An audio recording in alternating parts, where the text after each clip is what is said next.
আসসালামু আলাইকুম সবাইকে। আজকে আমি যে ড্রেসটা পরেছি এটা হচ্ছে সেগুন বাগিচা। সেই আপুটা আমাকে ড্রেসটা পাঠিয়েছে। যে আপুটা আর কি সব ধরনের ড্রেস উনি নিজে বানিয়ে সেল করে, সেই আপুটা আর কি ড্রেসটা আমাকে পাঠিয়েছিল। আমার এই পেজেও ওনার ড্রেসের কয়েকটা ভিডিও এখানেও আছে, আর আমার চ্যানেলগুলোতেও রয়েছে। তো আজকে আমি এই ড্রেস পরে আসলে ড্রেসটা রিভিউর জন্য আসিনি।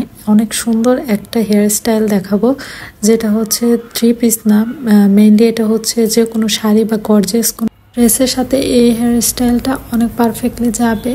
তো এটা কিন্তু আমি অনেক আগে আসলে একবার যখন শাড়ি পরেছিলাম তখন আমি এভাবে হেয়ার স্টাইল করেছিলাম, আর সবাই অনেক বেশি প্রশংসা করেছিল যে এটা নাকি অনেক ভালো লাগছিল। যাদের লং হেয়ার তাদের তো সেরকম কোনো স্টাইল করা যায় না চলে। এই হেয়ার স্টাইলটা কিন্তু অবশ্যই আপনারা করে দেখতে পারেন, অনেক বেশি সুন্দর হয়। এটা খুব সিম্পলের মধ্যে অনেক গর্জিয়াস একটা লুক দেয়। এখানে কিন্তু 3 স্টেপে দেখিয়েছি। ফার্স্টে কিন্তু এইভাবে হালকা একটু ফুলে কিন্তু এইভাবে চুল ছেড়ে দিয়ে এই স্টাইলটাও করা যায়। যাদের চুল ছোট তারা কিন্তু এটা করতে পারবেন। আর এরপরে কিন্তু যে স্টাইলটা দেখাচ্ছি, এখানে কিন্তু চুলগুলোকে আগে খুব ভালোভাবে বেনি করে নিতে হবে। হালকা একটু লুজ করেও বেনি করা যায়।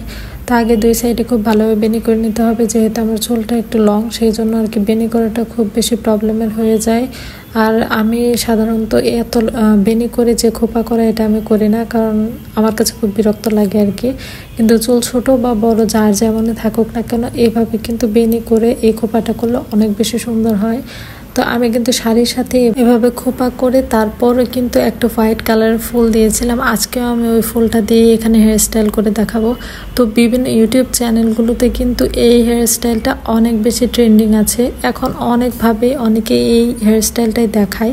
তো আমি ভাবলাম আমি যেহেতু আগে খোপা করেছি, ভাবলাম আপনাদের সাথে এটা শেয়ার করা যায়। তো সেই জন্য আর কি অনেকে আছে চুল শাড়ি পরার পর চুলটা কিভাবে সেট করবে অনেকে বুঝে উঠে পারে না।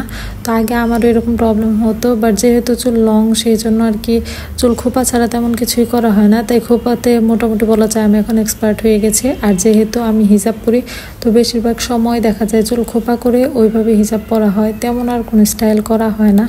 বাট আগে যখন আমার চুল অনেক ছোট ছিল তখন কিন্তু আমি বিভিন্ন টাইপের হেয়ার স্টাইলগুলোই করতাম।